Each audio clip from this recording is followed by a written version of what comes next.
Eu cumprimento a todos os amados e queridos irmãos com a doce e gloriosa paz do nosso Senhor e Salvador Jesus Cristo. Continuamos hoje a nossa leitura e a nossa meditação ali no livro de Números, no capítulo 31 hoje. Vem comigo.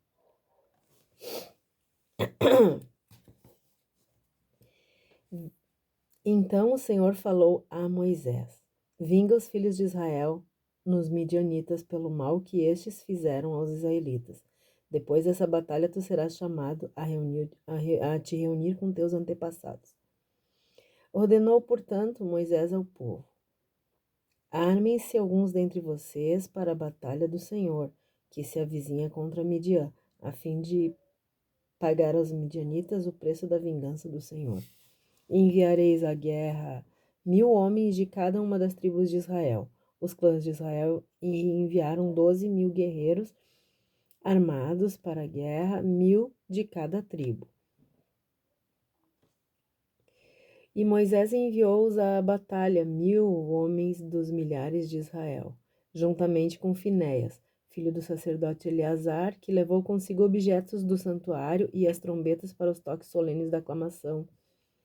Lutaram contra Midian, conforme o Senhor havia determinado a Moisés, e mataram todos os varões midianitas.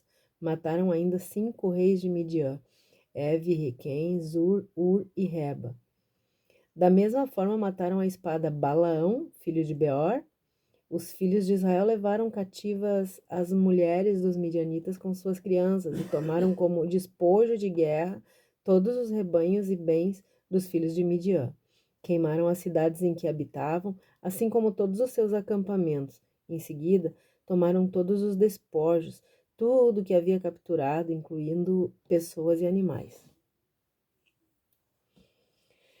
Levaram os prisioneiros, homens, mulheres, e os despojos todos à presença de Moisés, ao sacerdote Eleazar e à comunidade de Israel.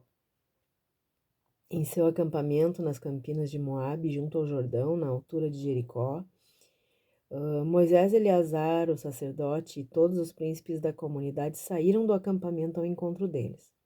Então Moisés indignou-se contra os comandantes das forças, chefes de milhares e chefes de centenas que voltavam desta missão de guerra, e questionou-os: por que deixaste com vida todas essas mulheres? Foram elas que seguiram o conselho de Balaão e induziram os filhos de Israel a se perverterem contra Deus, o Eterno, no caso de Peor, de modo que uma praga feriu a congregação do Senhor. Agora, portanto, matai todas as crianças do sexo masculino, matai igualmente todas as mulheres que tiveram relações sexuais.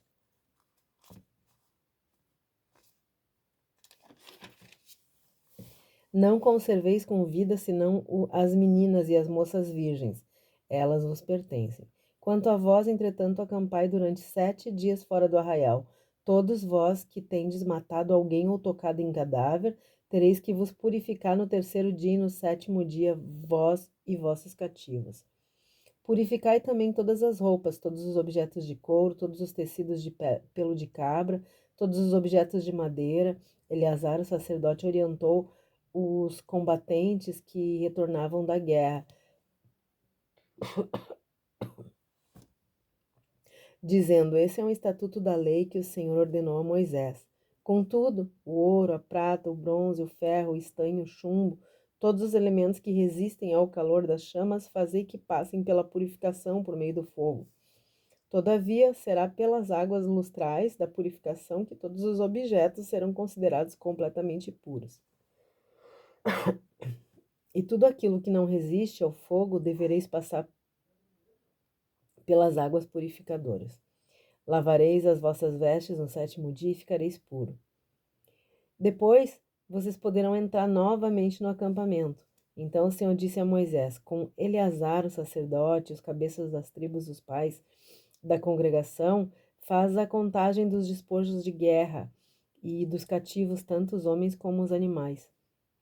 Dividirás, portanto, os despojos pela metade, entre os combatentes que foram à guerra e o conjunto da comunidade. Como tribo e louvor ao Senhor, cobrarás sobre a parte dos combatentes que lutaram na batalha para cada 500, tanto de pessoas como de bois e vacas, de jumentos e de ovelhas e de cabras. Tomarás isso da metade que pertence aos guerreiros e dará a Eleazar o sacerdote, como porção destinada ao Senhor.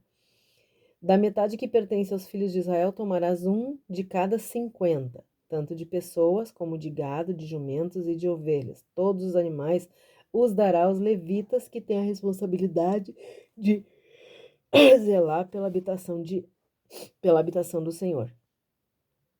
Moisés e Eleazar, o sacerdote, fizeram tudo de acordo com as expressas instruções que o Senhor deu a Moisés.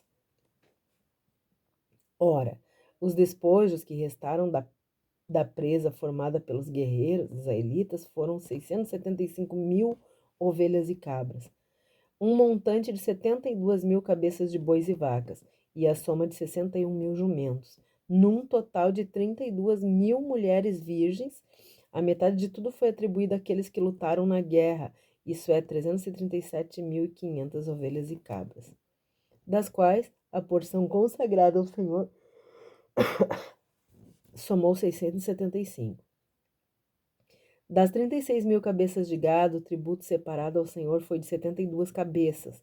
Dos 30.500 jumentos, o tributo separado ao Senhor foi de 61 animais. Das 16.000 virgens, o tributo separado ao Senhor foi de 32 moças. Assim, Moisés entregou a Eleazar o imposto determinado como uma oferta especial ao Eterno, o Senhor, exatamente como o Senhor havia ordenado. A outra metade pertence ao povo de Israel. Moisés separou da parte dos guerreiros. Essa, portanto, foi a metade pertencente à congregação israelita, com 337.500 ovelhas e cabras, um montante de 36.000 cabeças de bois e vacas, e um total de 30.500 jumentos e 16.000 pessoas. Conforme as orientações do Senhor, da metade que pertencia ao povo, Moisés tomou de cada 50, tanto de pessoas como de animais, e o concedeu aos levitas, que cuidavam do tabernáculo do Senhor, da tenda sagrada. Os oficiais dos exércitos israelita, isso é, os comandantes dos batalhões e das campinas, apresentaram-se a Moisés. Lhe propuseram: teus servos fizeram a conta dos homens de guerra que estavam sob nossas ordens, não falta nenhum deles. Portanto, trazemos cada um em oferenda ao Senhor aquilo que achamos em objetos de ouro, braceletes, pulseiras, anéis, brincos, colares, para fazer expiação por nossas próprias vidas diante do Senhor. Moisés e Eleazar, o sacerdote, receberam deles aquela quantidade em ouro e todas as demais joias. Todo o ouro oferecido pelos líderes de milhares e pelos líderes de centenas que Moisés e Eleazar apresentaram como contribuição ao Senhor pesou cerca de 200 quilos. Cada soldado havia tomado despojos para si mesmo. Contudo, Moisés e o sacerdote Eleazar receberam o ouro oferecido pelos chefes de milhares de centenas e o trouxeram à tenda do encontro a fim de que se tornasse num memorial dos filhos de Israel diante do Senhor.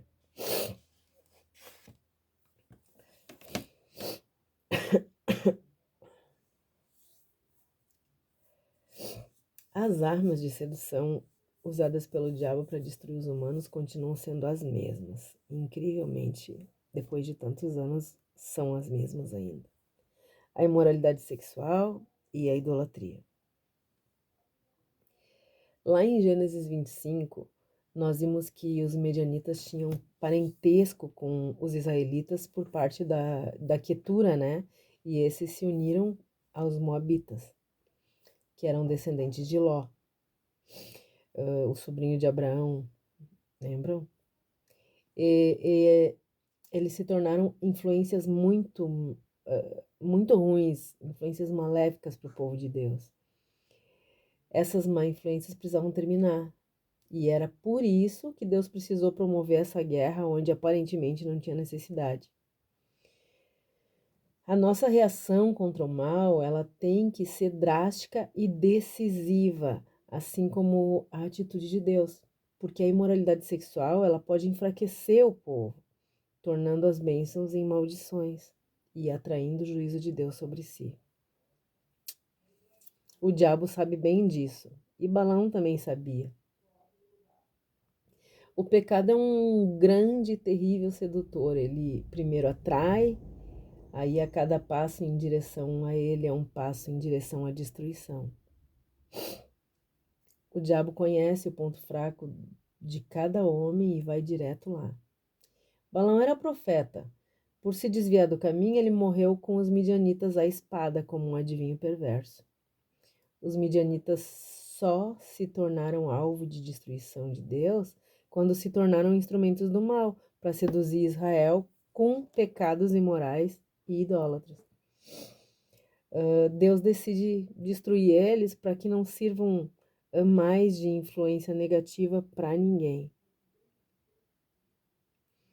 Israel era o povo de Deus e como os cristãos tinham que aprender à distância que o pecado e a imoralidade tinham que ter de Deus e do seu plano, aquele povo era isto. E os cristãos são instrumentos de Deus para impactar o mundo com a verdade, né? E com a revelação de Deus. Então, fazer a diferença na terra, no meio de todos os povos, línguas, nações e culturas, era para isso, lembram? E é para isso que nós estamos aqui, né?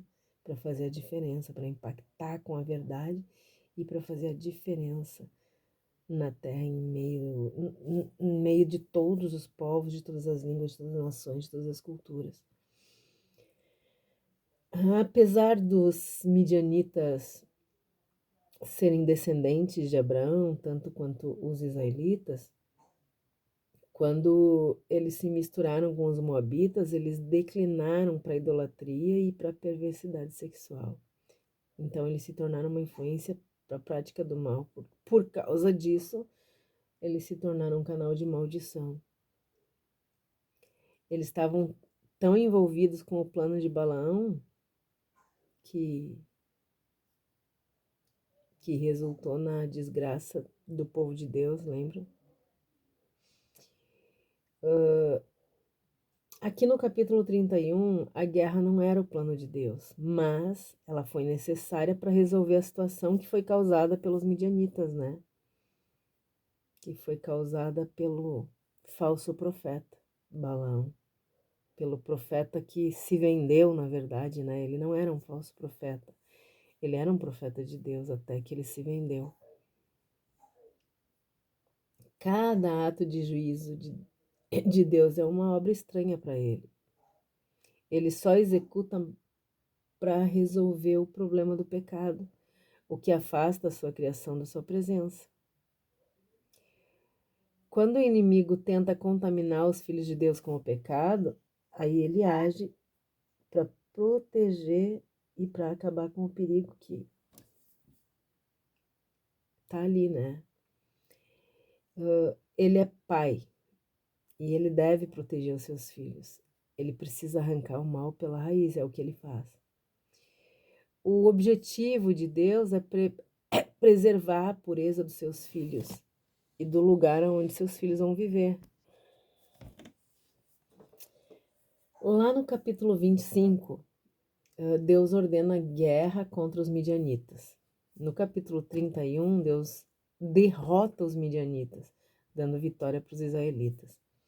Nós precisamos saber que vivemos nesse mundo, mas que não pertencemos a ele. Com a consciência de que nós devemos sempre estar pronto para guerrear contra o mal, até o dia em que Cristo vai nos levar para o nosso lar com Ele.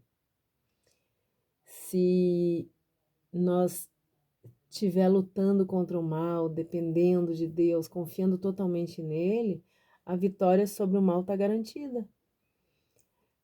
O nosso grande problema é que o diabo tem tido vitórias sobre crianças, sobre adolescentes, sobre jovens, sobre adultos de cada geração. E até nos lares dos teóricos cristãos. A imoralidade sexual ganhou espaço, ela passou a ser encarada pela sociedade, pelos crentes, como uma coisa normal. O resultado de toda essa imoralidade é a desgraça nas famílias, né? Mesmo assim, a maioria não está disposta a acatar o alerta de Deus. E, infelizmente, também a maioria não quer se arrepender e abandonar os prazeres mundanos, né? Para viver os princípios de Deus. Esse capítulo nos ensina muito que renunciar ao pecado começa em rejeitar o que influencia. E nós precisamos rejeitar o que influencia para o mal e destruir completamente. Não podemos fazer vista grossa e não podemos conviver com o mal. Não é possível nós conviver em harmonia parcial com os influenciadores do mal. Isso não existe. Deus permitiu que os israelitas tomassem alguns bens dos derrotados, mas não permitiu nem a permanência das mulheres que não fossem virgens, né? Como alguns homens pretendiam fazer. A ordem de Deus é cortar todo tipo de relação com o mal. E nós precisamos de mais finéias no meio das nossas congregações que possam influenciar a sociedade falida em que nós estamos vivendo. Queridos, nós precisamos aprender com Finéias. A gente não pode fazer vista grossa, a gente não pode achar que vai ficar tudo bem se uma partezinha do mal ficar ali. O mal precisa ser realmente exterminado do nosso meio, da nossa casa, da nossa família, da nossa congregação. Muito cuidado, queridos. Não pense que um pouquinho do mal pode não ser tão ruim. É terrível. É canal de maldição na nossa vida, na nossa família e nos que nos cercam. Deus nos abençoe e nos guarde, tenha misericórdia de todos nós, que Ele perdoe os nossos pecados e que Ele faça resplandecer o seu rosto sobre todos nós. Um forte abraço e até o próximo capítulo, em nome de Jesus. Amém.